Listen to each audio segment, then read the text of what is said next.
첫 번째 경기 수원FC 대 김천상무 분석 시작해보겠습니다. 수원FC는 김은중 감독 체제에서 아직까지 시즌 첫 승을 거두지 못한 상태고 사박은 중원에서 볼 운반과 빌드업의 중심축 역할을 맡고 있지만 전체적으로 후방 마이너스 중원 마이너스 전방 간 간격이 벌어지고 전개 템포가 단조롭다는 문제가 반복되고 있고 루안과 안데르손은 개인 기량은 존재하나 팀 전술과의 유기적 연계에서는 이질감을 보이는 상황이며 무엇보다 수비 조직력에서 지속적인 불안정함을 노출하고 있으며 공격 전개도 크로스 위주의 단조로운 패턴에 그치는 등 다양성이 부족한 상태다. 김천은 시즌 초반부터 조직력이 뛰어난 전개력과 압박 전술로 강팀 상대로도 꾸준히 승점을 획득하고 있는 팀이며 유강현은 박스 안에서의 위치 선정과 결정력, 활동량에서 매우 뛰어난 스트라이커이며 이동경은 국가대표 출신 미드필더답게 탈압박과 전진 패스, 공간 활용에서 강한 존재감을 보여주고 있고 김승섭은 좌우 측면 모두 소화 가능한 유틸리티 윙어로 경기 전개에 폭을 더해주는 역할을 한다. 정정용 감독은 선수단 장악력과 맞춤형 전술 조율 능력에서 매우 뛰어난 지도자로 세트피스 조직도 수비라인 통제력, 전방 압박 타이밍까지 모두 정교하게 운영되는 구조를 확립하고 있다. 김천은 경기력 안정도와 체력적 우위, 공격 템포 조율까지 모두 갖춘 전술 완성도 높은 팀이며 수원FC는 김은중 감독 체제에서 아직 실질적인 전술 확립이 되지 않은 상태로 측면과 중앙 모두에서 약점을 노출할 가능성이 높은 매치업이며 조직력이 완성된 김천이 경기 전개를 장악할 가능성이 높다. 두 번째 경기 김포FC 대 충남 아산 분석 시작해보겠습니다. 김포는 3백을 중심으로 미드필더 수적 우위를 활용해 템포 조절을 시도하는 팀이며 루이스는 공격 전개 중심에서 속도와 전진성을 겸비한 자원이며 조성주는 연계 중심의 움직임과 문전압 세컨볼 반응이 뛰어난 공격수고 다우지만은 중원에서 왕성한 활동량으로 전체 밸런스를 잡아주는 역할을 수행하고 있고 다만 수비 전환 시 측면 커버가 느리고 포백 전술에 대한 수비 대응력이 떨어지는 약점이 드러나는 경우가 많다. 특히 강한 압박에 흔들리는 빌드업 라인은 원정팀의 기회를 내주는 구조로 연결되곤 한다. 충남 아산은 포백 기반의 유기적인 수비 조직과 간결한 전개를 중심으로 운영되는 팀이다. 아담은 포스트 플레이에 능하고 제공권 장악력이 뛰어난 중심 공격수이며 미사키는 역습 상황에서 방향 전환과 침투 타이밍이 탁월한 이선 자원이다. 그리고 특히 주목할 인물은 정마오다. 제2의 기성용으로 평가받고 있는 정마오는 중원에서 탈압박, 전방 전개, 좌우 전환을 모두 소화할 수 있는 전술 중심축이다. 그의 존재는 아산의 전개 밸런스를 안정시키고 상대 압박을 무력화하는 키포인트로 작용할 수 있다.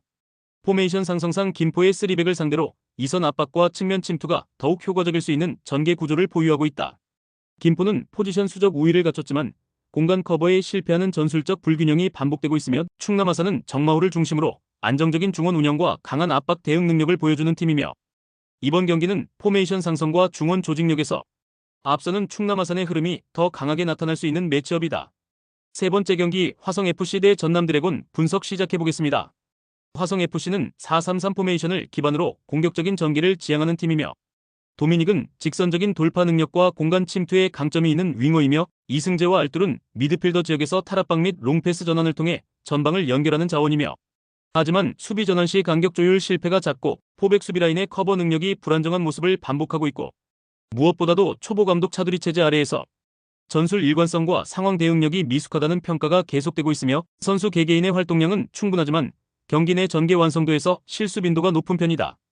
전남은 500을 기반으로 한 안정적인 수비와 효율적인 전방 전개를 겸비한 팀이며 김도윤은 미드필더에서 빌드업과 수비 조율을 모두 아우르는 핵심 자원이며 레안드로는 빠른 발과 돌파 능력으로 상대 수비 뒷공간을 효과적으로 공략하는 타입이고 알베르티는 경기 조율과 볼 소유에 능한 전방 포스트형 자원으로 전술적 중심에 위치한다. 무엇보다도 김현석 감독은 중하위권 팀들을 상대로 전개 타이밍과 수비 전환에서 압도적인 운영 능력을 보여주는 전술가고 상대의 약점을 파악해 유연하게 대처하는 능력에서 초보 지도자와는 분명한 격차가 존재한다. 화성은 경기 내내 강한 의지를 보이지만 수비 조직력과 전술 대응력에서 반복적으로 약점을 노출하고 있고 전남은 김현석 감독 체제에서 안정적인 운영과 후반 승부에 강한 특성을 지닌 팀으로 이번 경기는 감독 역량과 전술 유연성에서 차이를 보이며 전남 드래곤즈가 유리한 흐름을 만들어갈 매치업이다. 네 번째 경기 FC 서울 대 대전 시티즌 분석 시작해보겠습니다. 서울은 김기동 감독 체제에서 리그 최고 수준의 수비 안정감과 실리 전술 전개를 선보이고 있고 김주성과 야잔을 중심으로 구축된 포백 라인은 제공권, 위치 선정, 커버 능력에서 안정적이며 측면 풀백의 커버와 볼 배급 속도 또한 우수한 흐름을 보여주고 있고 정승호는 볼 배급과 이선 압박 조율에 능한 선수로서 전환 타이밍을 조율하는 핵심 자원이며 링가드와 루카스는 기민한 역습 전환 속도를 갖춘 공격 자원들로 수비 이후 전방 침투에서 파괴력을 더해주는 존재들이며 홈구장 서울 월드컵 경기장 특유의 응원 분위기와 넓은 그라운드 활용도 역시 서울에게 유리한 환경이다. 대전은 리그 1위를 달리는 전력임에도 불구하고 전북전에서 드러난 수비 역습 대응 미비가 가장 큰 불안 요소로 지적되고 있고 전북의 포획 감독은 선수비 후 역습 전술로 대전의 전방 압박과 빌드업을 효과적으로 무력화했으며 결국 대전은 중원에서 볼 점유를 이어가지 못하고 역습 상황에서의 수비 전환 타이밍도 뒤처지는 등 전체적인 경기력 흐름에서 말려드는 결과를 초래하고 말았고 주민규와 김현욱의 공격 조합은 위력적이지만 수비 공격 간격 조율과 중원 지원이 부재할 경우 단절되는 흐름이 자주 발생한다. 게다가 김승대, 마사 등 핵심 자원의 부상 이탈로 전력 깊이도 떨어진 상태다. 서울은 확고한 수비 조직과 빠른 전개를 갖춘 실리, 전술 완성형 팀으로 대전이 약점을 노출했던 전북전 흐름과 상당히 유사한 구도로 경기를 풀어나갈 수 있고 전력과 기세는 대전이 앞서 있지만 경기 스타일상 서울에게 유리한 흐름이 전개될 가능성이 높은 매치업이다. 다섯 번째 경기 포항 스틸러스 대 FC 안양 분석 시작해보겠습니다. 포항은 기본적인 빌드업 흐름과 중원 점유 능력이 우수한 팀이며 이호재는 포스트 플레이와 수비 라인 뒤 공간 침투에 능한 전방 자원이며 준잉효와 홍윤상은 빠른 측면 전개를 통해 찬스를 창출하는 이선 자원이며 다만 완델손의 부상으로 인해 세트피스와 좌측 돌파의 위력이 다소 감소된 상태고 무엇보다 센터백 라인의 제공권 대응 능력이 떨어지는 편으로 장신 공격수를 상대로 실점 위험성이 늘 존재한다. 특히 전민광과 한현서가 순간 판단과 포지셔닝에서 기복을 보이며 이전 경기들에서도 공중볼 마크 실패로 인해 결정적인 실점을 허용한 바 있다. 안양은 장신 외국인 공격수 모따를 중심으로 한 제공권 기반 전개를 활용하는 팀이며 모따는 리그 최정상급 헤더 능력을 가진 자원으로 하이볼을 기준으로 한 볼 연결해서 전술 중심을 담당한다. 마테우스와 야구는 볼 운반과 전방 압박에서 강점이 있는 윙어로 빠른 역습 시 공간 활용 능력이 좋은 편이며 하지만 원정 경기, 특히 포항 스틸리아드 같은 특유의 응원 분위기와 압박 환경에서 다소 위축된 경기력을 보이는 성향이 존재하며 골 결정력의 기복도 경기 흐름을 예측하기 어렵게 만드는 요인이다.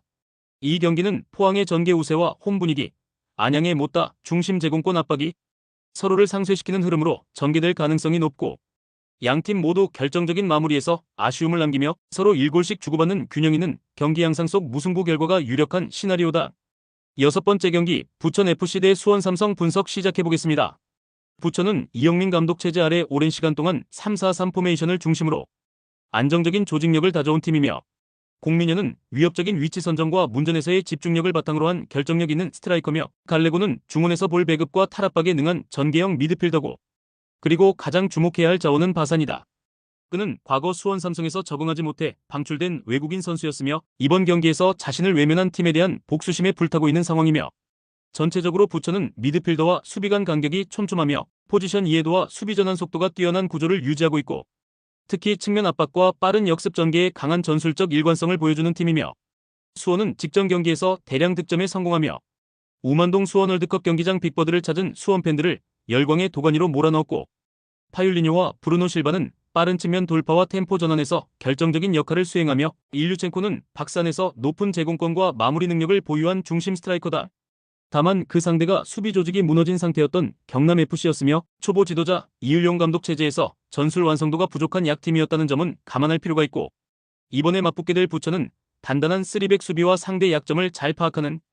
이영민 감독의 실전 대응력이 돋보이는 팀이며 수원 입장에서는 오히려 빠른 압박과 미드필더 전방 압박에 고전할 가능성이 높다. 부천은 오랜 기간 구축된 전술 체계와 안정된 수비력을 바탕으로 강팀 상대로도 실속 있는 운영이 가능한 팀이며 수원은 직전 대승으로 반등 분위기지만 실질적인 전술 구조 안정성은 여전히 미완성 단계고